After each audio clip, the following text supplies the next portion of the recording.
Ora, aqui no nosso quinto ponto nesta temática de desenvolvimento de software, vamos abordar as diferentes fases do processo de desenvolvimento de software. Nós já vimos anteriormente como é que um projeto se poderia desenrolar, qual é que era a parte em que deixava de ser um projeto, passava a ser um produto, enfim, essas coisas. Muito embora nós ainda vamos ver aqui com mais detalhe quais são as fases e o que é que cada coisa compreende.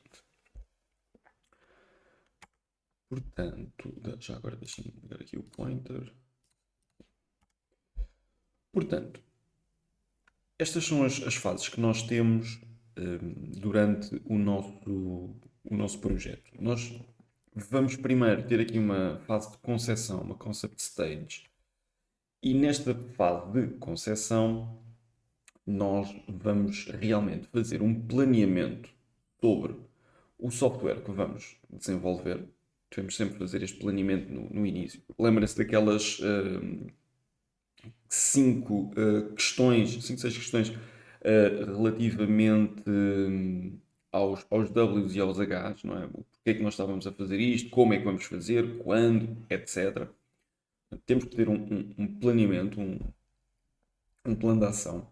A seguir, nós vamos fazer também uma análise, e esta análise também é uma fase importante porque vai nos permitir também, lá está, analisar os requisitos de forma a também ou revermos algum planeamento ou então facilitar a parte seguinte, não é? Portanto, é importante depois de planearmos, analisarmos aquilo que temos, ver se está tudo ok e aí sim passarmos para a parte seguinte. Portanto, isto é um concept stage. Entretanto, nós temos aqui uma outra fase, que é a fase da implementação. E a implementação é essencialmente quando a ação acontece, não é? Ou seja, é quando há efetivamente o desenho da solução com todos os detalhes necessários, não é? Portanto, nesta fase de desenho, nós já vamos ter os detalhes de como é que o nosso sistema se vai comportar, quais são os seus componentes, como é que eles se ligam entre si.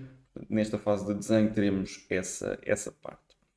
Depois existe efetivamente a parte do desenvolvimento. E o desenvolvimento, lá está, a produção de código, não é instalação ainda de nada, mas é a instalação de dependências, pronto, a criação daquilo que vai ser necessário do software propriamente dito para que o projeto pronto, tenha um resultado final.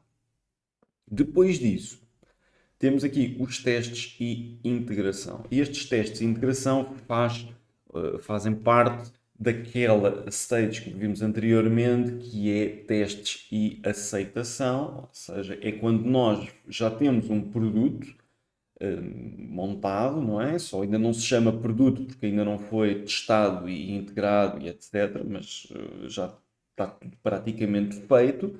E aquilo que nós vamos fazer é testar esta implementação toda, não é? E garantir que se eu tenho dois componentes no meu sistema e que esses componentes têm efetivamente uma ligação entre si, se eles estão a funcionar como era suposto e, inclusive, se conseguem funcionar entre si, se existe uma ligação que era suposto ocorrer entre esses dois componentes. Portanto, e vocês vão ver isto, nós vamos ter vários tipos de testes e existe um tipo de teste que são os testes de integração, justamente para nós conseguirmos perceber se o front-end comunica com a API, se a API comunica com a base de dados, ou seja, já são componentes externos, já não é necessariamente saber se aquela função funciona bem, já é mais numa vertente de a API fala com o front-end, não, a API fala com o front-end, a API fala com a base de dados, já temos aqui uma série de overviews um bocadinho mais de alto nível, não é? Ou seja, mais abrangentes. Depois, Isto está andando tudo ok, os testes e a integração, tudo funciona bem e de acordo com o previsto e cumpre os requisitos e etc. Portanto, é um projeto de sucesso. Vamos passar para a próxima fase, que é a instalação. Ou seja, eu já tenho um produto e funciona, sei que funciona, está testado, está integrado, mas eu preciso colocar isto num ambiente de produção, não é? Que é para poder ser utilizado. Nada me adianta eu ter no meu computador uma aplicação como a Netflix, não é? Imagina que eu tinha criado um aplicativo parecido e depois aquilo só vive no meu computador, não é? Portanto, a menos que o objetivo seja esse, mas seguramente um serviço de streaming não é para viver só no meu computador, é para distribuir conteúdos por milhões de pessoas, não é? Portanto, existe a necessidade de nós fazermos uma instalação desses mesmos softwares onde eles pertençam, não é? Num ambiente em que possa ser disponibilizado às pessoas, não é? Depois de estar instalado, significa então que temos um produto feito, testado, a cumprir requisitos, instalado, está disponível para ser utilizado. Passamos aqui para a fase de manutenção. Portanto, eu já tenho o produto, está instalado, está em produção, toda a gente consegue utilizar aquilo, toda a gente, pronto, quem tem que utilizar aquilo consegue utilizar, e já vai então a ocorrer aqui a próxima fase, que é a manutenção. A manutenção pressupõe então que exista aqui uma operação, ou seja, o funcionar com aquela aplicação, e depois isto dá origem à manutenção. Lembrem-se que a aprendizagem que nós adquirimos com a operação e o suporte vão depois alimentar outras fases de desenvolvimento. E vimos ali aquele ciclo. A gestão de projeto e a gestão de alterações, temos aqui em baixo, podem ser aplicadas e devem ser aplicadas de uma forma transversal a todas estas fases, não é? Nós precisamos de fazer uma gestão não só do tempo, mas também do que é que está a ser feito na fase de concepção. Temos que fazer uma gestão na fase de implementação e também temos que fazer uma gestão na fase de manutenção, porque se não houver manutenção do software, depois também não conseguimos garantir que existem coisas para ser melhoradas e pronto, se não mantivermos é sempre muito mais complicado. A gestão de alterações também, lá está, pode sempre surgir em qualquer uma destas fases. Pode ser na fase de concepção, que surgem as alterações, é a melhor parte. A implementação também podem surgir algumas alterações, é menos simpático. Na manutenção podem surgir algumas alterações, mas nesta fase, como as coisas já estão de certa forma paradas, não é? No que toca a desenvolvimento propriamente dito, pode ser um bocadinho mais fácil incorporar algumas alterações do que quando estamos na fase de implementação. Contudo, esta provavelmente é a fase onde é mais difícil fazer alterações. Esta é provavelmente a fase intermédia onde é possível fazer algumas alterações, mas também não é às vezes simples, não é?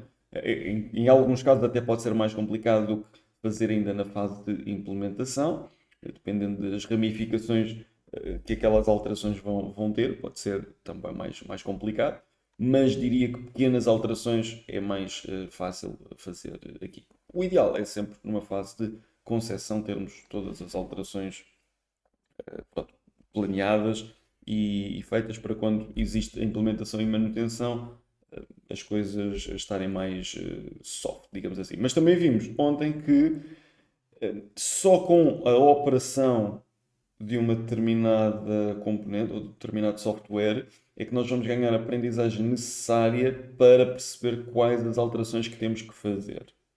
Há alterações que efetivamente não fazem sentido acontecerem já no fim de linha. Há outras alterações que depois fazem sentido, porque inicialmente nós não projetámos esta aplicação para ser utilizada por milhões de pessoas ou termos milhões de registros ou algo do género. e agora isto não era um problema quando tínhamos 100 utilizadores, quando temos 100.000 já é. Então são alterações que nós só conseguimos prever depois também termos aqui alguma experiência na operação do software. Depois, onde é que... já agora pergunto, dúvidas, questões? Até agora não. Não? Ok. Então vamos prosseguir aqui para esta parte.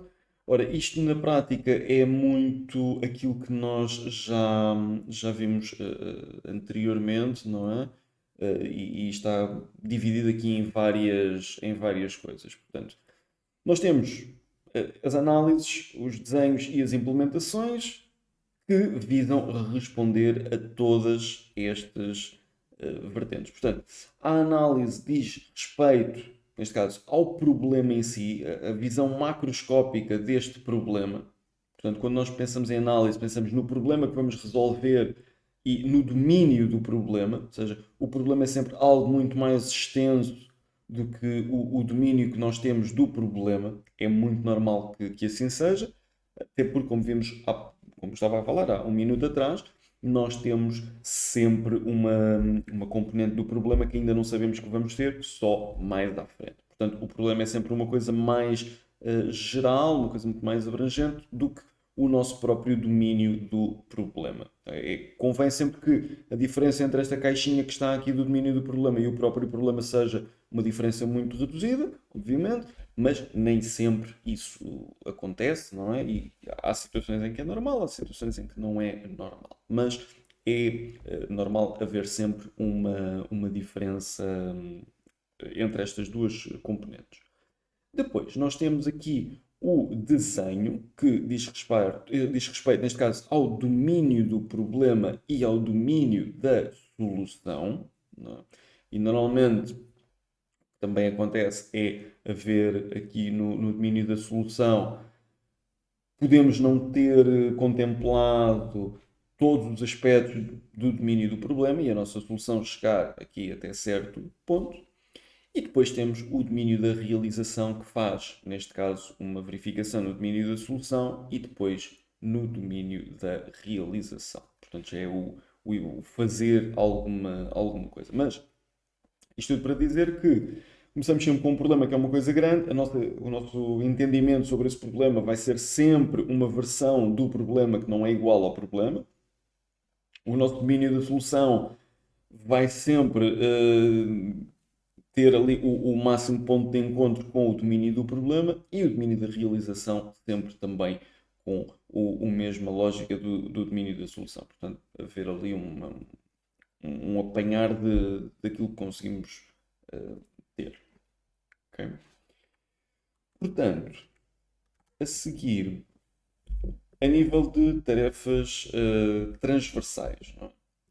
Portanto, tarefas importantes que agrupam atividades repetidas sistematicamente ao longo de todo o processo. E estas tarefas transversais são aquelas que eu mencionei há pouco, a gestão de projeto e a gestão de alterações. Onde a gestão de projeto agrupa um conjunto de atividades relacionadas com a gestão de recursos humanos, recursos financeiros e o controle dos prazos de execução das várias tarefas.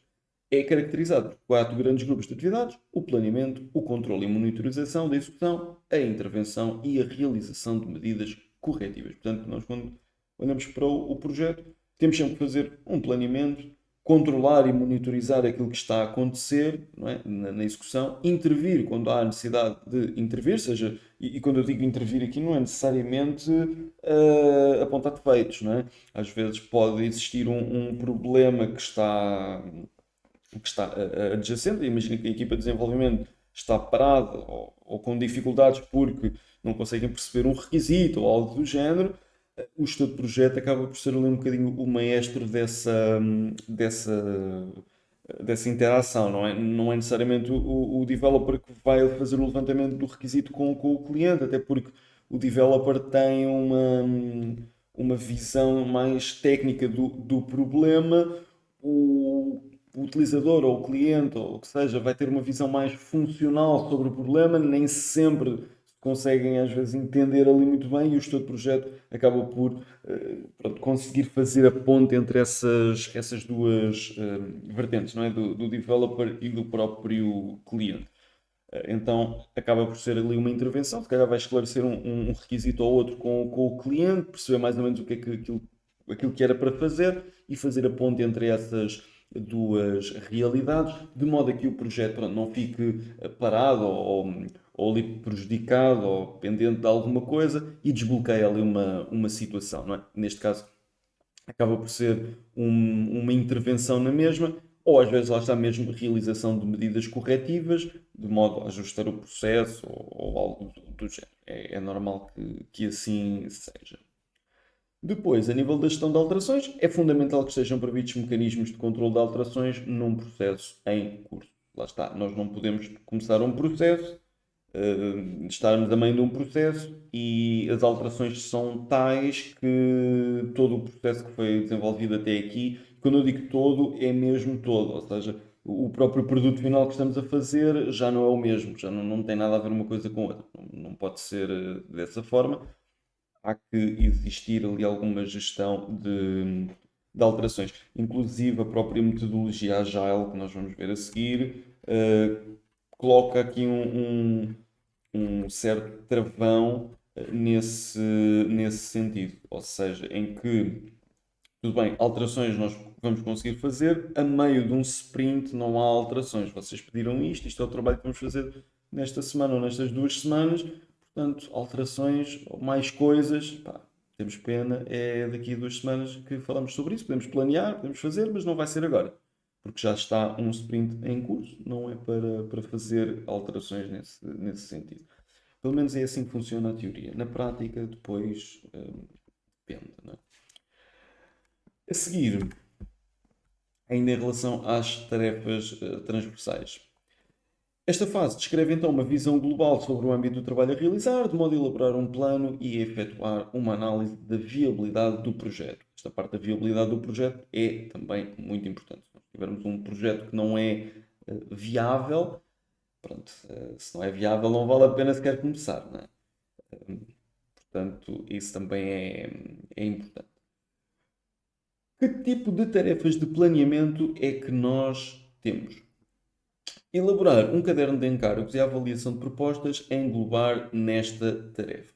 Normalmente, o caderno de encargos, por exemplo, na administração pública, quando alguma plataforma é desenvolvida ou feita, ou o que seja, ou neste caso, sempre que há uma contratação de um organismo público a um privado, seja uma solução de telecomunicações, seja uma solução de software, ou o que seja, é sempre concurso público, não é? E depois ganha quem apresentar o menor custo para os requisitos que forem levantados. O caderno de encargos, essencialmente, acaba por ser onde é registado aquilo que vai ser feito, quanto é que vai custar e pronto, e fica ali documentado os tempos, ou seja, ali o que é que vai ser feito, quanto é que custa, quanto é que demora, esse tipo de coisas. Depois, ainda relativamente ao planeamento, recolher informação para identificar o problema ou oportunidade de determinar se a situação atual justifica o desenvolvimento de uma nova solução suportada por um sistema de informação. Portanto, às vezes podem ser, podem ser situações em que são alterações mínimas que não justifica estar a fazer um novo sistema ou algo do género, quando se pode se calhar fazer manutenção de um sistema já existente, não é? Portanto, não é sempre que existe uma alteração, vamos fazer uma coisa de raiz e segue quando já existe pronto, um software, por exemplo, que faça essa determinada questão. Podem pensar nisto como, imaginem que é necessário substituir um parafuso na ponte 25 de Abril. Não vamos construir uma ponte nova, não é? Vamos parar o parafuso e aquilo continua para a frente. Depois, e por acaso é o caso, a própria ponte já não consegue dar a resposta ao volume de tráfego que tem, aí se calhar já vamos pensar numa nova ponte, que é aquilo que por acaso até está a acontecer o planeamento e vai ser construída uma terceira ponte. Mas pronto, já estamos a falar aqui de coisas diferentes. Uma coisa é fazer uma reparação, um pequeno ajuste pronto, de um projeto que já existiu anteriormente, outra coisa é criar aqui um novo. E devemos sempre gerir estas criações da melhor forma. Ainda agora sobre estas fases, mas para a análise. Neste caso, a análise pressupõe o quê? Um estudo detalhado do domínio do problema. É composto por dois grandes momentos ou subtarefas. Portanto, temos o levantamento de requisitos e a especificação do sistema. O que é isto do levantamento dos requisitos? Vamos formalizar o que é que isto significa. Requisito é uma afirmação sobre uma funcionalidade ou condição que o sistema deverá possuir. Portanto, se a minha aplicação serve ou tem um requisito de exportar uma tabela para um Excel, isso é então um requisito. Eu preciso ter esta tabela e preciso que esta tabela seja exportada para Excel. É uma funcionalidade que o sistema deve possuir. Se aquilo não faz exportação para Excel, vamos dizer que este requisito não está cumprido. Para os identificar adequadamente, é aplicado um conjunto de técnicas de modo a obter a percepção detalhada daquilo que o sistema deverá efetuar. Deve ter-se a preocupação de encontrar a melhor solução, pois nem sempre o que o cliente pede é o que necessita. Deve também considerar-se não só as funcionalidades atuais, mas determinar a situação futura a atingir. Esta parte deve ser a preocupação em encontrar a melhor solução, pois nem sempre aquilo que o cliente pede é o que necessita, é uma verdade, porque nem sempre o cliente tem uma noção clara daquilo que necessita. Ele consegue identificar vagamente, se calhar, o problema, ou às vezes com algum detalhe, e acha às vezes que uma solução é ter ali pronto, por um caminho. E normalmente depois quem analisa o problema se calhar encontra uma melhor solução, também está de fora do problema, consegue ter uma visão diferente e acaba por dizer, e também algum expertise na área que vai resolver o problema, e vai dizer: olha, eu já vi isto a acontecer X vezes e a solução que temos melhor para esta situação é criarmos um novo sistema, é o que seja. Portanto, adequar ali então a solução ao, ao problema. Não é? Portanto, isto é muito importante. Os requisitos são difíceis de levantar. Depois lá está o envolvimento dos utilizadores que vimos ontem também é um fator. Se depois os próprios clientes têm o problema, mas também têm que fazer parte da solução e conseguirem pronto, expressar o melhor possível os seus problemas e ajudar a construir aqui uma solução. Só assim é que se consegue então resolver o problema da melhor forma. E também devemos sempre pensar um pouco mais à frente, não só em funcionalidades atuais, mas pensar, ok, então e daqui a 2, 3 anos vocês têm mais alguma coisa que gostavam que isto fizesse? E então logo se pensa nisso. Porque por vezes eu posso ter um sistema para fazer, imaginem, gestão de recursos humanos, só quem entra, quem sai, mas se calhar eu gostava de mais à frente ter, sei lá, processamento salarial ou algo desse género. Se calhar nesta primeira fase nós vamos ter só um controle de recursos humanos, quem entra e quem sai da empresa, não temos ainda um módulo de processamento salarial, porque estamos num outro software qualquer, não importa. Se calhar agora nós não vamos fazer isso, mas gostaríamos de mais tarde isto pudesse acontecer. Portanto, determinar então aqui a situação futura que queremos atingir. Nem sempre é possível, ou seja, pelo menos com um grande detalhe é um bocadinho mais complicado, a menos que bem, o problema já está bem analisado por parte do cliente e já existe ali um planeamento muito sólido para se prever, se calhar, com algum detalhe. No início pode ser ali um pouco mais difícil. Conseguimos ver, obviamente, as coisas assim numa forma mais abstrata, mas assim com grandes detalhes, se calhar ainda não. Depois, a especificação do sistema e especificação de requisitos. Portanto, conjunto de todos os requisitos e funcionalidades reunidos num documento Criou-me também outro tipo de informação, como os fluxos de informação que ocorrerão no sistema, quem é que fala com quem, não é? Se é a API que fala com o front-end, a API fala com a base de dados, etc.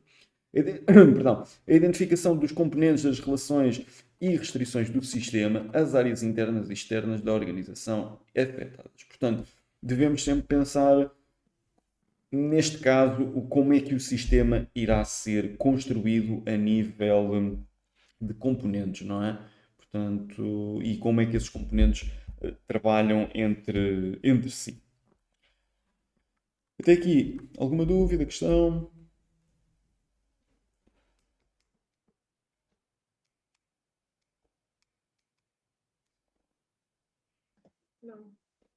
Vamos então prosseguir. Ora, a fase do desenho. Esta fase do desenho, como vocês podem lembrar, é já. Até aqui era a fase de concepção, não é? A fase do desenho já entra naquela parte da implementação, não é?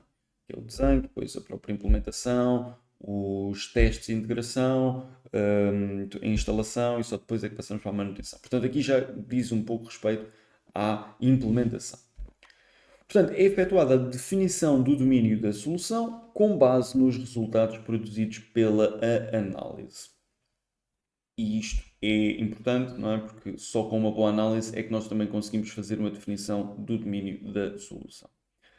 Procede à especificação das características que a implementação do sistema deverá apresentar, bem como a realização de otimizações de acordo com a infraestrutura tecnológica de suporte, arquitetura de computadores, tecnologias de BD, sistemas de execução, infraestrutura e de objetos e ou componentes. Portanto, aqui na fase do desenho, nós já não vamos estar a pensar se vai ligar a uma base de dados ou se vai ligar a uma outra coisa qualquer. Não, aqui já estamos a pensar, ok, que base de dados é que eu vou usar? Que framework é que eu vou usar para a minha API? Ou seja, eu tenho um front-end, tenho uma API e tenho uma base de dados para fazer uma aplicação simples. O front-end vai ser o quê? Vai ser MVC? Vai ser React? Vai ser Vue ou outra framework de JavaScript qualquer? Vai ser em Blazor?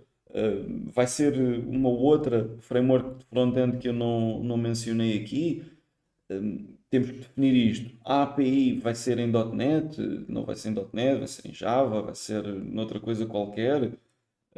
Ok, vamos então definir isto. E a nossa base de dados vai ser o quê? Relacional, não relacional? Vai ser SQL Server, MySQL, Scylla, Cassandra, o que tiver que ser. Não é? E é aqui que vamos definir efetivamente o que é que vamos usar, não é? Que tecnologias é que nós vamos utilizar. Outra coisa que também é importante relativamente à infraestrutura, onde é que isto vai ser instalado? Vai ser instalado no Azure, vai ser instalado no AWS, vai ser instalado on-prem, ou seja, on-prem é um, ai, perdão, é uma redução de on-premises, ou seja, num servidor físico, num escritório de um cliente ou num data center, uma coisa qualquer, pronto, não é necessariamente em cloud. Antigamente fazia-se sempre tudo on-prem, quando não havia cloud, hoje em dia já temos as clouds como o Azure, o AWS e mais umas quantas, e fazemos então o deploy das nossas aplicações lá. Se não quisermos fazer aí, fazemos on-prem. Mas convém ficar definido onde é que aquilo vai ser instalado, não é? Porque é importante nós percebermos, até porque isso tem impactos nos custos. A infraestrutura num projeto é algo que pode ascender a valores muito grandes, não é? Dependendo daquilo que nós temos como exigência. Se nós tivermos uma aplicação, vamos colocar no Azure e aquilo tem quer um processamento muito grande de dados e está sempre, o servidor que alojar aquilo está sempre nos 100%. Pá, se nós tivermos um servidor no Azure que está sempre a 100% e é um servidor com muitos recursos, aquilo vai ascender a preços astronómicos muito rapidamente, se calhar em, sei lá, 6 meses, um ano, dois, paga um servidor para ficar no local e servir aquela aplicação, não é? Portanto, isso depende sempre dos requisitos da própria aplicação. Temos muita gente, pronto, não se está para chatear e pode pôr aquilo no Azure e tem custos, obviamente, mas são custos suportáveis e a solução está adequada, pronto, àquilo que eles podem e querem gastar. Pá, excelente. Não vamos dizer que só no Azure é que é bom ou só on-prem é que é bom, porque há situações que não são, ou seja, as coisas não são assim sempre tão lineares, não é? E se ouvirem alguém dizer que as coisas são sempre assim tão lineares neste tipo de coisas, pá, provavelmente não está muito certo. Portanto, existe sempre aqui trade-offs entre as duas coisas, dependendo daquilo que nós queremos fazer.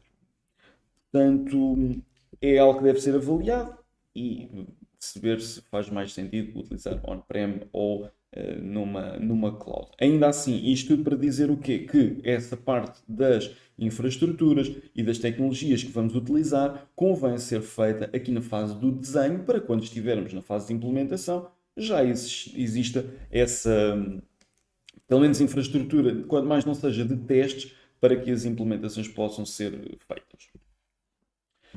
Depois, é também definido o ambiente e as linguagens a utilizar no desenvolvimento do sistema. Pronto, isso já especifiquei aqui quando estava a falar de tecnologias.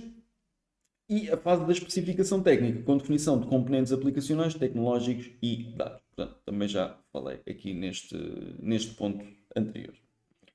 E pronto, isto compreende o desenho de uma solução para um sistema de informação. Agora, vamos ver a fase da implementação, não é? Portanto, a implementação já é a concretização do modelo de desenho. Eu já desenhei, eu já sei como é que aquilo vai ser, portanto, agora falta fazer, não é? Portanto, e começo realmente a criar o próprio sistema, as próprias aplicações necessárias, os vários componentes, front-end, API, utilizar aquela base de dados, pronto, começo realmente a fazer a introdução de tabelas, enfim, a criação de classes, aquilo que temos vindo a fazer no nosso curso, não é? Acaba por ser aqui muito focado na implementação, que é aquilo que, pronto, o developer vai sempre estar mais ligado a, não é? Depois, as atividades desta tarefa devem ser apoiadas por ferramentas capazes de produzir automaticamente diversos componentes do sistema, concretizada por ferramentas e ambientes de desenvolvimento e integrados. Portanto, lá está, como falámos há pouco, na fase do desenho, parte da implementação tem que ter também já ali ambientes de desenvolvimento e que eles estejam integrados, não é? Para nós conseguirmos minimamente testar se as coisas estão a funcionar bem ou não e conseguirmos, porque nós temos vários tipos de testes, mas convém nós irmos sempre depois testando se aquilo que estamos a fazer está correto ou não. Portanto, temos que ter um ambiente de desenvolvimento, pelo menos, disponível para conseguirmos fazer os nossos testes e esses testes ajudarem ao desenvolvimento. Não é mesmo aquela fase de testes de quality assurance, é mais testes de será que aquilo que eu estou a fazer está minimamente ok, então eu vou testar, vou ver, pronto, como vocês, e eu faço, não é? Portanto, vamos sempre testando aquilo que estamos a programar de modo a perceber se estamos aí na direção certa ou se aquilo pronto, não tem volta a dar por aquele caminho. Depois, sistemas de informação cliente-servidor, ambientes de desenvolvimento bastante produtivos, baseados em infraestruturas de objetos componentes evoluídos, complexo e providenciando técnicas de prototipagem e desenvolvimento visual. Por exemplo, o IDE. O IDE é o Visual Studio, por exemplo. O Visual Studio é um exemplo de IDE. E nós precisamos, lá está, sistemas de informação cliente-servidor, convém sempre haver aqui uma infraestrutura mínima para isto ser possível. Quanto mais não seja localmente. Ambientes de desenvolvimento produtivos, convém também sempre ter, e obviamente termos tecnologias que nos permitam fazer esse desenvolvimento, como por exemplo termos um IDE para programarmos e depois também termos se calhar um SQL Server Management Studio para fazermos a gestão da base de dados, se calhar termos um Insomnia para fazer os HTTP requests, se não quisermos utilizar o Swagger ou não precisamos utilizar o Swagger. Pronto, enfim, uma série de coisas que nós temos que ter como ferramenta para nos ajudar nesta fase de implementação. A seguir, vamos passar para a componente de testes. E o que é isto da componente de testes? Lembrem-se que na fase de implementação nós temos o desenho, a implementação, os testes e aceitação e depois a instalação. Portanto, para já estamos nos testes que vêm a seguir à implementação. E, segundo as características do sistema, neste caso aqui, analista / controle de qualidade, testes de desempenho, testes de carga, testes de usabilidade e testes funcionais. Okay? Estes são aqueles que dizem a respeito, por exemplo, ao analista ou quem faz o Quality Assurance ou o controle de qualidade. Testes de desempenho é no sentido de nós percebermos se os servidores que nós estamos a utilizar para alojar aquela aplicação conseguem dar ali resposta às necessidades da nossa aplicação, não é? Porque se nós quisermos instalar uma aplicação assim pesada, não é? E quisermos utilizar aquilo, sei lá, num Raspberry Pi, um daqueles computadores muito pequenininhos, o que vai acontecer provavelmente é que o desempenho não será excelente. Também dependendo da aplicação, não é? Se tivermos aquilo apenas a fazer hosting de um website estático e tudo mais, vai ser excelente. Mas se for assim uma aplicação pesada, o desempenho não é favorável. Portanto, temos que testar se aquilo que estamos a produzir se tem um bom desempenho. E isto, depois, o desempenho não quer dizer que necessariamente seja problema termos um computador fraquinho.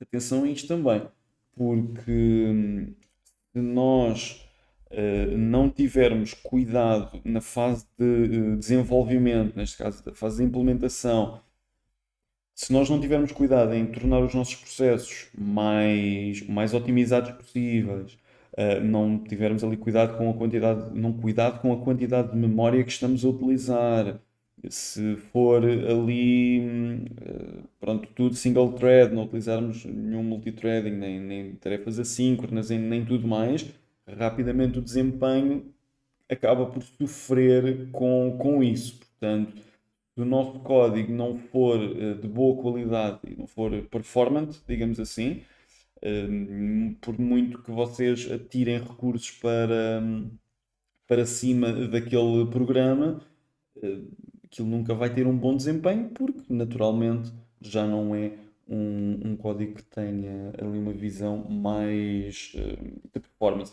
Acho que isto hoje em dia acaba por ser um pouco mais complicado do que se calhar seria há muitos anos atrás, porque nós hoje em dia temos praticamente recursos, não é ilimitados, mas na fase de desenvolvimento nós não estamos preocupados com se eu vou alocar uma variável ou vou alocar duas variáveis, porque o computador tem, sei lá, 32 gigas de RAM, pá, mais uma variável, menos uma variável, aquilo não há problema, nós temos muita memória, os processadores hoje em dia também são altamente potentes, portanto, nós às vezes programamos como se tivéssemos ali uma pool de recursos infindável e depois nem sempre isso acontece, não é? E sobretudo depois aqui os testes de carga vão ajudar a evidenciar isso. Portanto, testes de desempenho dizem respeito, lá está, ao desempenho da aplicação. Os testes de carga. Os testes de carga acabam por ser testes onde nós vamos carregar o nosso sistema ao máximo e a ver literalmente onde é que aquilo rebenta, não é? E qual é o primeiro componente a rebentar, de que forma é que rebenta e depois aprendermos alguma coisa com isso. Um exemplo prático, imaginem que eu tenho um servidor, tenho lá uma aplicação a correr e eu quero saber até onde é que aquilo vai. Eu vou fazer um teste de carga e o teste de carga pode ser, pá, vou encher aquele servidor de requests para um determinado serviço e vou encher até aquilo crashar, ver o que é que acontece. E depois, às vezes, nós conseguimos tirar ilações desses testes de carga, não é? Ou seja, eu sei que a minha aplicação consegue comportar-se a um nível satisfatório até 20.000 utilizadores. E eu consigo carregar 20.000 utilizadores em cima deste sistema. E quando isto estoura, acaba por ser primeiro na base de dados. A base de dados é a primeira a ficar com problemas. Então, se calhar, depois nós vamos verificar o porquê disso estar a acontecer e se calhar até fazermos um planeamento para que os nossos testes de carga tenham sempre resultados muito mais elevados, não é? Em vez de eu se calhar aterrar uma base de dados com 10.000 utilizadores, se calhar se eu fizer algum tipo de alterações, ou mudar a base de dados, ou pôr um load balancer, ou ter dois servidores diferentes, o que seja, não é? Com o load balancer, o que seja, os meus testes de carga vão refletir, não é, uma maior resiliência hum, do sistema. Depois temos também os testes de usabilidade, não é? Se aquilo efetivamente funciona, mas funciona no sentido de não é se faz o próprio processo, não é? Se aquilo pronto, não tem não é extremamente frustrante de utilizar se aquilo pode ser utilizável por um utilizador. E depois temos os testes funcionais. E os testes funcionais já vão estar aqui mais ligados a uma componente lá está, funcional. O que é isto de um teste funcional? É eu abrir uma aplicação que está a ser desenvolvida e vou fazer de utilizador. Não é? Vou emular como se fosse um utilizador a usar aquela aplicação. Portanto, imaginem que nós estávamos naquela aplicação que era necessário ter uma tabela e exportar para um Excel. O teste funcional seria: eu vou abrir a aplicação, vou fazer login, vou até, se tiver login, não é? Mas pronto, vou até àquela parte da tabela, clico lá no botão, aquilo exporta para Excel, eu abro o Excel, tenho os dados que eu quero, excelente. Portanto, é um teste funcional que passa. Acaba por ser ali uma componente mais de emular como se fosse um utilizador a utilizar aquilo. Depois, segundo o âmbito dos componentes a verificar, portanto, isto são as características do próprio sistema, e isto são então os componentes que eu vou verificar. Testes unitários é perceber se as nossas classes funcionam bem, não é? Se você lembra-se daquela classe que nós tínhamos da conta bancária, que nós tínhamos lá os métodos de levantar dinheiro e depositar e transferir e aquelas coisas todas, nós podemos, e se calhar devemos em muitos casos, criar testes unitários, e isto já é do âmbito do programador, que vão testar se aquela classe funciona bem. Nós vamos fazer testes unitários aqui nesta WebCD, pronto, utilizando aqui uma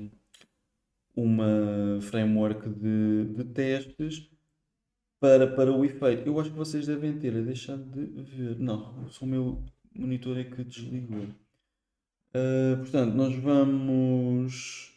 vamos ter aqui uma componente de testes unitários que servirão para nós termos as nossas classes testadas. E isto, lá está, como disse, diz respeito ao programador.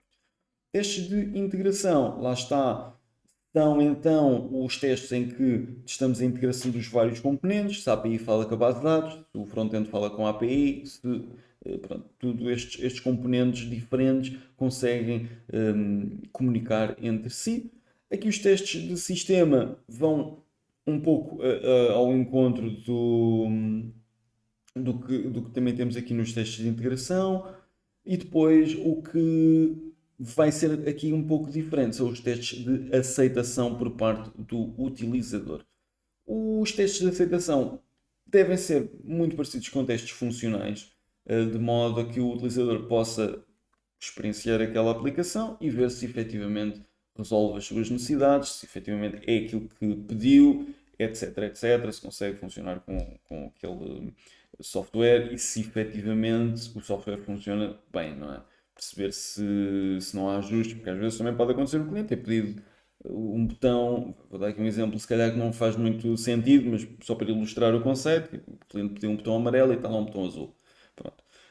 Se calhar há a necessidade de rever essa implementação. Mas lá está, o utilizador depois deve sempre fazer um conjunto de testes de aceitação para perceber se o projeto está, ou neste caso, aquela fase do projeto está ok ou não. Dúvidas, questões aqui em relação a esta parte dos testes?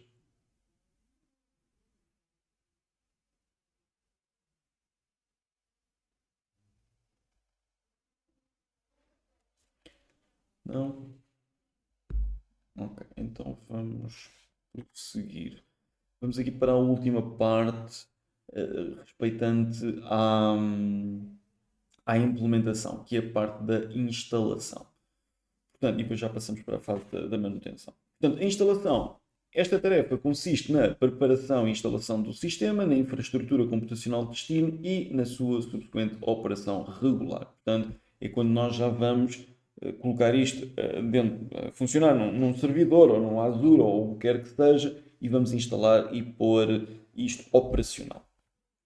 Tarefas é que estão envolvidas nesta fase de instalação, configuração e parametrização do sistema implementado e dos sistemas de suporte requeridos, como por exemplo, sistema de gestão de bases de dados, servidores aplicacionais, etc. Portanto, configurarmos e parametrizarmos os servidores que vamos necessitar para que aquela aplicação seja operacional.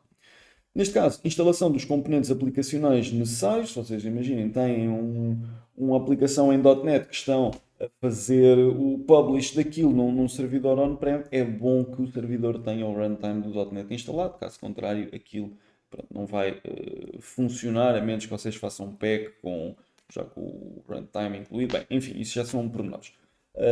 O que quer dizer é que vocês têm sempre que garantir que as outras dependências de software estão lá na mesma. Depois, definição de perfis de utilizadores e de níveis de segurança. Isto também é muito importante, não é? Porque nem toda a gente pode ter acesso à infraestrutura que serve de base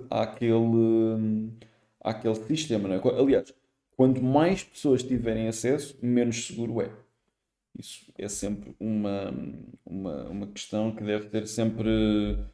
Não é o mínimo dos mínimos possível, mas só deve ter acesso quem realmente deve ter acesso, e essas políticas de segurança devem ser levadas a sério e devem ser revogados acessos quando têm que ser revogados e dar acesso quando há necessidade de dar acesso.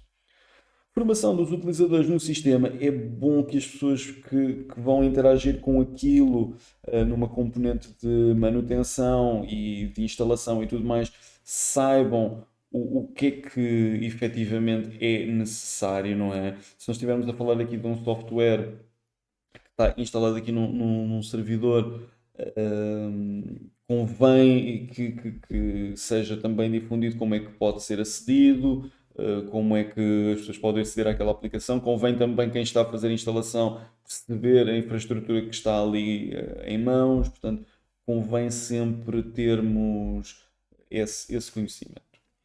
Depois, definição e implementação de políticas de segurança, criação de backup.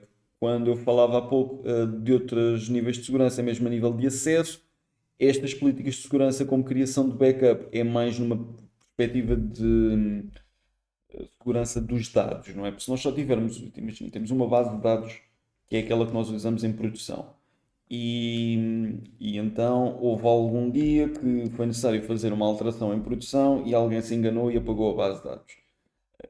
E isto pode parecer um exemplo daqueles que isso nunca aconteceu.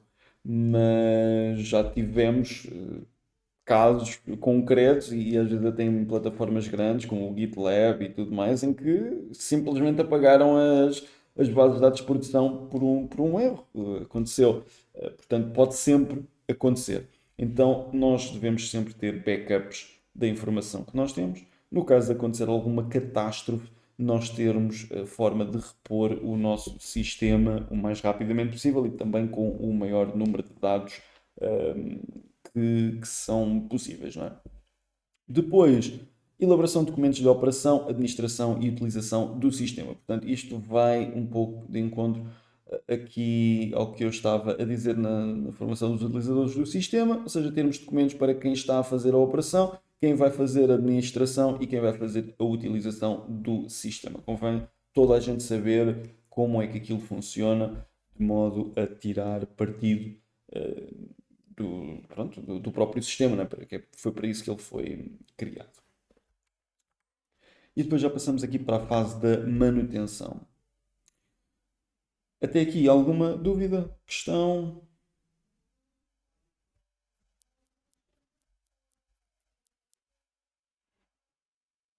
Não? Ora, até aqui vimos a fase de concepção e de implementação, o que é que cada uma daquelas fases pronto, quereria dizer, e também os steps necessários em cada uma dessas fases, o que é que eles, no que é que eles consistiam, e aqui algumas reflexões sobre isso. Agora vamos para a última fase, que é a fase da manutenção. Portanto, a fase da manutenção tem como objetivo garantir que a ocorrência de novos requisitos, erros, melhorias técnicas ou questões de desempenho do sistema que apenas se tornam perceptíveis com a crescente utilização do sistema. Portanto, tal como tínhamos visto ontem, o facto de nós utilizarmos um sistema mais tempo, mais vezes e com mais utilizadores faz com que as nossas percepções sobre novos requisitos apareçam, erros. Nós não vamos conseguir, às vezes, detectar certos e determinados erros à medida que vamos utilizando o nosso sistema. Também há algumas melhorias técnicas. Lembrem-se daquele pormenor que eu estava a dar há pouco, de estarmos a fazer uma aplicação para 100 utilizadores, é diferente de estarmos a fazer uma aplicação para 100 mil utilizadores. As coisas depois acabam por se comportar, não é se comportar de uma forma diferente, mas tomam proporções um pouco diferentes e às vezes alguns problemas advêm dessas alterações, não é? De utilizadores. E lá está, só conseguimos ter essa aprendizagem quando estamos a utilizar o sistema. Outra coisa, quando se calhar, já sabemos que vamos ter, estamos a fazer uma aplicação e já sabemos que a nossa user base são 2 milhões de pessoas por dia. Se calhar eu não vou fazer um sistema que só consegue ter 100 pessoas ao mesmo tempo, não é? Se calhar eu já tenho alguma aprendizagem nesse sentido, já tenho alguma aprendizagem em criar sistemas de larga escala e que tenham muitos utilizadores, etc, etc. Portanto, também vai sempre depender daquilo que é o momento inicial. Depois, em complemento à manutenção, são realizadas outras atividades que garantem o bom funcionamento do sistema segundo diversos critérios e que têm uma intervenção a nível tecnológico. São um conjunto de atividades, genericamente designadas por operação do sistema e que incluem a realização de cópias de segurança, verificação dos parâmetros de desempenho, definição de novos utilizadores, etc. Portanto, neste caso, acaba por ter ali uma manutenção não ligada à resolução de problemas ou de otimização ou algo do género, mas aqui uma coisa mais preventiva no que toca à realização de backups, verificação de parâmetros de desempenho, pronto, já é uma monitorização daquilo que está a passar, até lá pronto, só consigo saber que isso é um problema, não é neste ponto aqui em cima, se eu for também monitorizando esses parâmetros de desempenho. E a definição de novos utilizadores, pronto, aqui já é um suporte mais operacional do que necessariamente relacionado aqui com a aplicação. Pronto, e isto compreende então a manutenção de um software. Estes dois pontos são os exemplos. Depois, nós vamos passar aqui à próxima fase, que são os modelos de desenvolvimento de software. E vamos falar de dois modelos em particular. E quais são estes modelos? O primeiro modelo é o modelo em cascata. Portanto, e o modelo em cascata tem que características. As atividades são agrupadas em tarefas, executadas sequencialmente, de forma a que uma tarefa só tem início quando a tarefa anterior estiver terminada. Okay? Isto é muito importante. Para se tornar mais eficiente, utiliza as técnicas de prototipagem rápida logo no início do processo, permitindo que o cliente veja e valide um modelo de interface e das respectivas funcionalidades que irá ter disponível, minimizando problemas inerentes da comunicação. Portanto, e vamos ter aqui um diagrama, Uma gravura com aquilo que é o modelo em cascata. Portanto, o modelo em cascata começa com os requisitos, passa para um projeto, o projeto depois dá lugar a uma implementação, a implementação dá lugar ao teste, o teste aqui dá lugar à instalação, está aqui um pequeno erro de tradução, e depois dá-se então aqui a manutenção. E quando estamos aqui nesta fase, já estamos com um software em produção. Mas o software começa aqui e acaba aqui. Ok? Portanto, há sempre este saltitar de step em step e só se começa a implementação quando o projeto está fechado, só se faz os testes quando a implementação está terminada, só se faz aqui a instalação quando os testes estão fechados e só se vai fazer manutenção quando temos o resto feito. Não é? Mas este não é o único modelo, normalmente este é um modelo mais antiquado. E porquê é que isto é um modelo se calhar um pouco mais antiquado? Porque isto tem algum problema que é, desde esta parte até esta parte da instalação, passa muito tempo, normalmente. E temos que ter um software, ou seja, desde que nós levantamos os requisitos até à instalação, isto é tudo de uma só vez, não é? Portanto, não vai haver aqui novas iterações, não se vão levantar novos requisitos, não se vai levantar aqui um novo projeto. Não, o software tem um início aqui e acaba aqui, está feito, agora é manutenção e acabou. Simplesmente não há essa componente de podermos vir a fazer grandes alterações ou algo do género. Nem uma visão mais iterativa do processo de desenvolvimento. Okay? Portanto, quando nós chegamos aqui à implementação, temos que já ter todas as funcionalidades pensadas, tudo já pronto para fazer, vamos fazer, e quando acabarmos de fazer tudo, quando eu digo tudo, é mesmo tudo no projeto, é que vamos passar aos testes, depois é que vamos passar à instalação e à manutenção. Portanto, isto trazia um grande problema que era entre esta fase e esta fase demorava muito tempo. Não é que com o modelo Agile não demore tempo também, mas já vamos ver as características, acaba por oferecer alguma funcionalidade antecipada no que toca ou seja, no que toca ao desenvolvimento do software. O cliente vai conseguir testar, vai conseguir ver, vai conseguir usar, experimentar diariamente até o projeto estar terminado. Aqui no modelo em cascata isso já não vai acontecer. Vamos levantar requisitos, vamos fazer o projeto todo e no final está aqui o programa, é este o software e vamos agora fazer uma fase de manutenção. Depois, nós temos aqui outra componente, que é aquilo que se chama aqui o V-Model, e essencialmente é isto é importante olharmos como as ligações entre os vários estados e quando há uma realimentação de estados, para onde é que isto vai. Portanto, nós fazemos aqui uma modelagem de requisitos, não é? Depois fazemos aqui um projeto de arquitetura. Depois vamos fazer então o projeto dos componentes. Vamos fazer então a geração de códigos, implementar o código, vamos fazer unit tests, vamos fazer integration tests, testes de sistema e testes de aceitação. E isto segue para a frente. Mas nem sempre isto corre bem, não é? E há aqui um momento em que nós temos software executável. Só que isto nem sempre corre bem. E o que é que acontece? Quando nós temos uma modelagem de requisitos e o projeto e os componentes e geramos o código e temos um software executável, começa a parte de nós percebermos se aquilo está ok ou não. E quanto mais à frente estivermos, pior. Porquê? Porque se nós estivermos na parte do software executável e tivermos problemas com os testes unitários, nós vamos ter que saltar para estes dois pontos. Neste caso, os testes unitários são, como vimos há pouco, os testes em que vemos se uma classe está a funcionar como é suposto. Se estes testes falham, nós vamos ter que ir rever o código. Portanto, será aqui que vem a correção.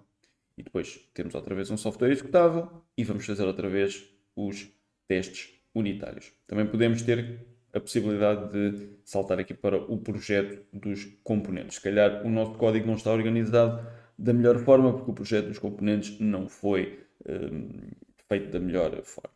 Mas imaginando que, ok, nós fazemos estes passos todos, geramos o código, temos um software executável, fazemos os nossos unit tests, estão ok, mas temos um problema de integração. Ou seja, não temos a comunicação entre o servidor de base de dados e a API, por exemplo.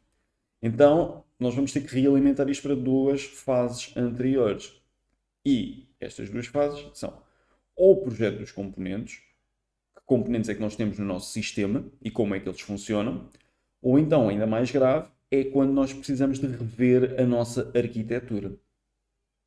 Então, vamos rever a nossa arquitetura, temos um front-end, uma API e uma base de dados, depois vamos ter a API em .NET, vamos ter o front-end em Blazor e um SQL Server para base de dados. Ok, boa. Seguimos para a frente, geramos aqui o nosso código. O código vai ter um software executável, unit tests, integration test, tudo funciona. Vamos fazer aqui um teste do sistema. E aqui temos um problema, porque rapidamente o sistema não funciona como um todo. Quando isto acontece, vamos ter que rever a arquitetura do nosso sistema. Portanto, vamos ter que voltar aqui para a fase da arquitetura, perceber como é que nós temos que ter o nosso sistema montado, não é? E qual é a arquitetura do mesmo, para depois fazermos os ajustes necessários, outra vez projeto de componentes, gerarmos outra vez código com base nestas alterações, termos um software executável, fazermos unit test, integration test, testes de sistema e depois testes de aceitação. Se os testes de aceitação falham, temos que voltar, na maior parte dos casos, à modelagem dos requisitos, porque o teste de aceitação só falha por um motivo, que é o cliente não aceitar aquilo que está feito, porque não era aquilo que o cliente precisava. Falta a dizer o exemplo de ontem.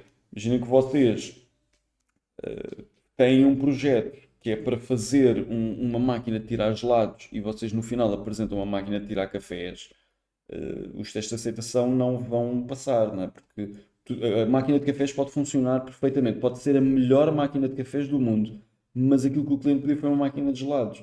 Portanto, vamos ter que rever os requisitos. Das duas, uma, ou o cliente não os comunicou corretamente, ou nós não os percebemos corretamente.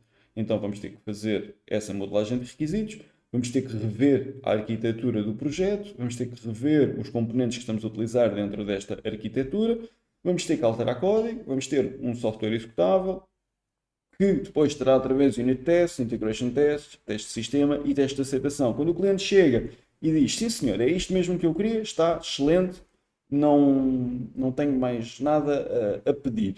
Então, o processo segue em frente. Mas o que quero dizer é que depois de termos um software executável, quanto mais para a frente nós caminharmos, se der algum tipo de, se ocorrer algum tipo de falha, mais para trás nós voltamos. Okay? E este é um dos problemas também aqui do modelo em cascata, aqui o V-Model. Até aqui dúvidas, questões?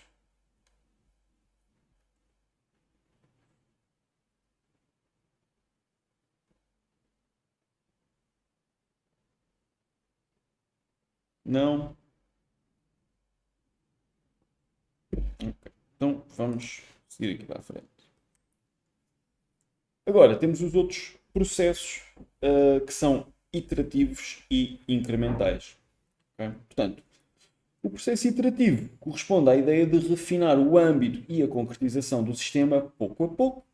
O âmbito do sistema não é alterado, mas o seu detalhe vai aumentando em iterações sucessivas. Portanto, isto é importante, o âmbito do sistema não é alterado. Nós começamos a fazer uma máquina de gelados, não vamos alterar para uma máquina de cafés.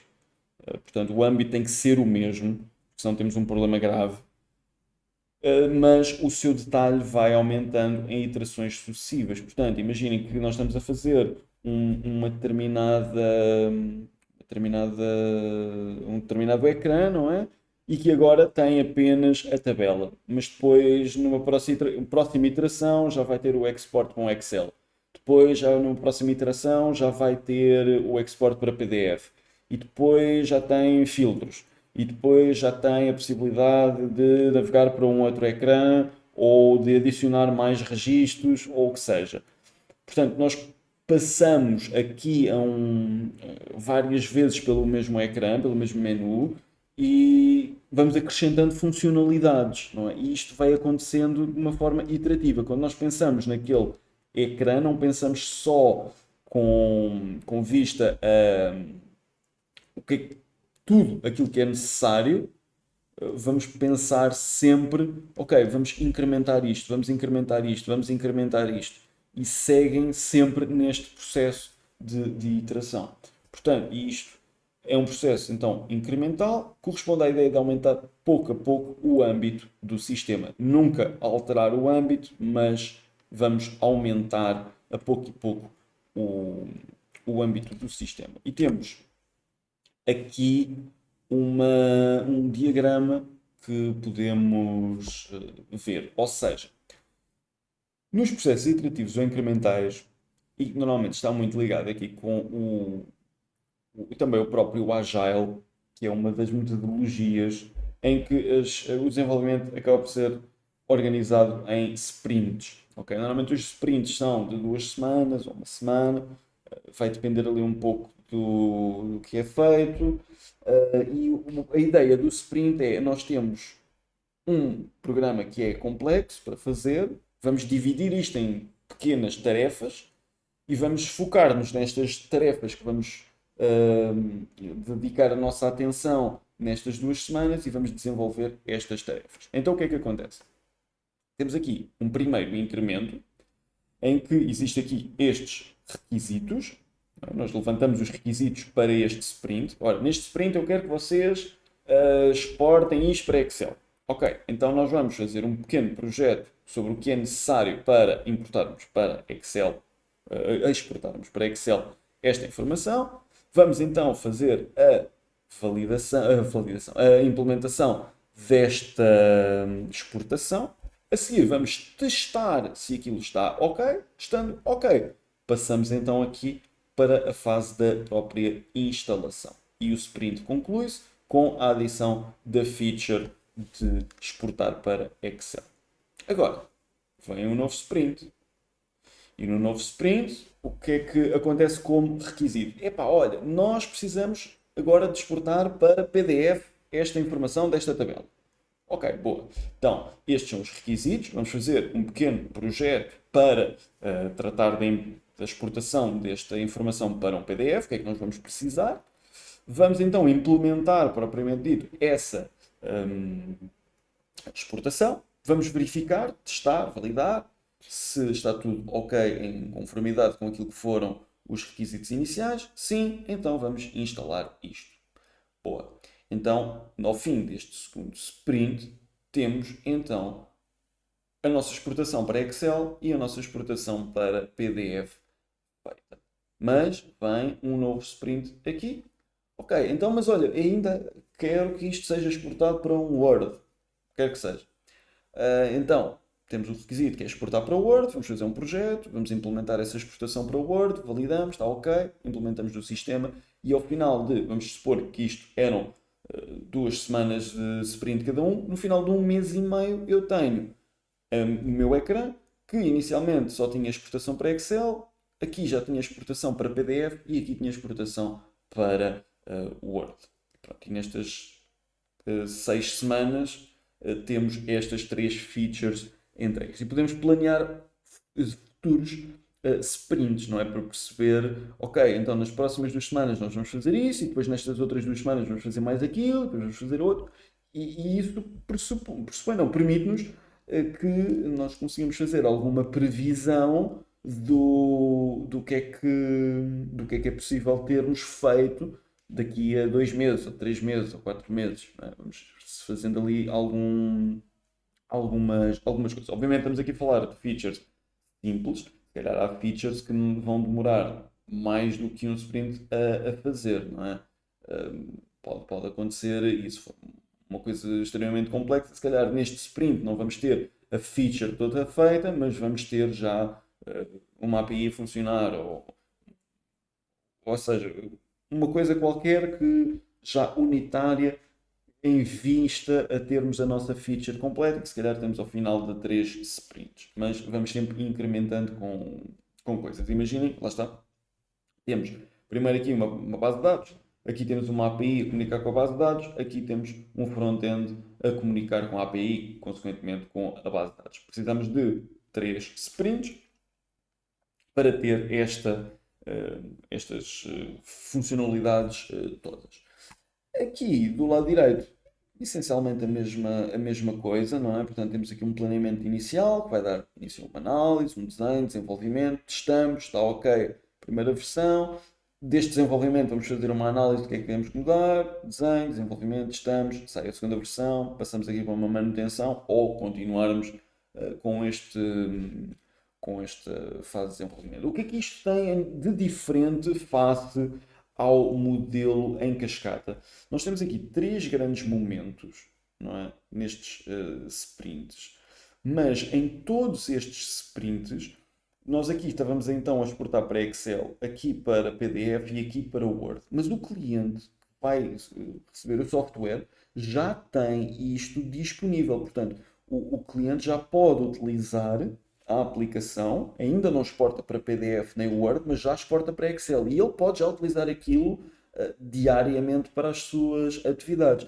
Agora, quando vai precisar do PDF, ok, tem que esperar um bocadinho mais tempo, não é? Mais as 2 semanas do próximo sprint, mas enquanto isso pode continuar a utilizar o sistema. Ao passo que numa fase ou num modelo em cascata, primeiro nós vamos desenvolver a aplicação de uma ponta à outra e só depois é que o cliente vai ter as funcionalidades todas de uma vez disponíveis. Tudo bem, podemos fazer ali um pequeno proof of concept, uma prototipagem, só para ver mais ou menos, mas não vai ter features a funcionar. Vai ter só apenas ali uma pequena visão sobre aquilo. Aqui não. Aqui o cliente fica com esta feature tratada, e durante estas 6 semanas ou estes 3 sprints temos no final algo palpável que o cliente possa utilizar. Por esse motivo, os processos iterativos e incrementais ganham aqui um bocadinho mais de popularidade porque permitem-nos, lá está, fasear o projeto em várias coisas. Isto, como em tudo na vida, se nós olharmos para os nossos problemas de uma forma, pronto, assim, geral, não é? E olharmos para os problemas sem os desconstruir, às vezes parecem maiores do que aquilo que são, e o Agile acaba por desconstruir um pouco um desenvolvimento, pode parecer muito grande em pequenas partes, e nós, pronto, vamos a pouco e pouco fazendo aquilo que é proposto fazer e torna-se um bocadinho mais digerível, não é? O processo. E passamos agora aqui para a conclusão. Mas, antes disso, relativamente aqui aos processos iterativos incrementais, dúvidas, questões, algo que queiram perguntar, ou também ainda relativamente aos de cascata.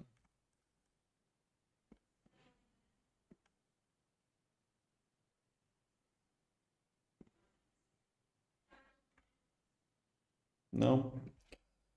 Ok, então vamos passar aqui para a última parte, que é a conclusão. Portanto, este capítulo pretendeu dar realce à importância da aplicação de métodos e técnicas que contribuam para a melhoria do processo de desenvolvimento de software, nomeadamente com a aplicação dos princípios da abstração e da decomposição hierárquica face à complexidade e dimensão crescentes do software, e a utilização de um processo de desenvolvimento uniformizado. Portanto, isto acaba por ser um, uma forma, não é? Uma perspectiva de olharmos para o desenvolvimento de software num todo, percebermos que metodologias é que o mundo real utiliza na concepção de softwares, não é? Dentro dessas metodologias, o que é que o que é que as compõe, não é?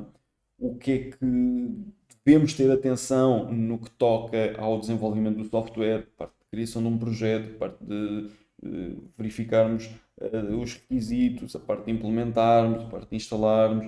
Portanto, não acabamos por olhar para o desenvolvimento de software aqui partido em pequenos pedaços, com uma ordem pré-estabelecida, né? Não vamos instalar software antes de o termos desenvolvido, nem vamos testar antes de fazer o levantamento de requisitos, ou não vamos fazer manutenção sem nunca termos sequer testado um produto.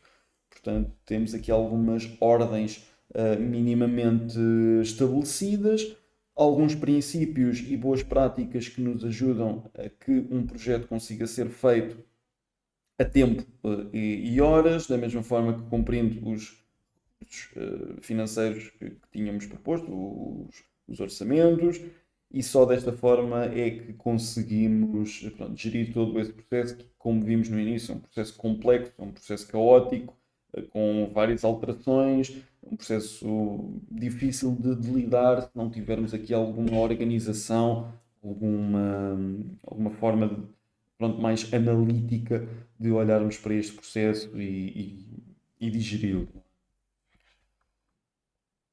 E creio que terminamos aqui o nosso PowerPoint, exato. Relativamente, pronto, a esta fase das metodologias, há alguma coisa que tenham dúvidas sobre? Neste caso, eu refiro-me a tudo, vou passar aqui para o tópico de sumário. Alguma dúvida em relação a algum destes pontos que queiram rever, algo que não tenham percebido?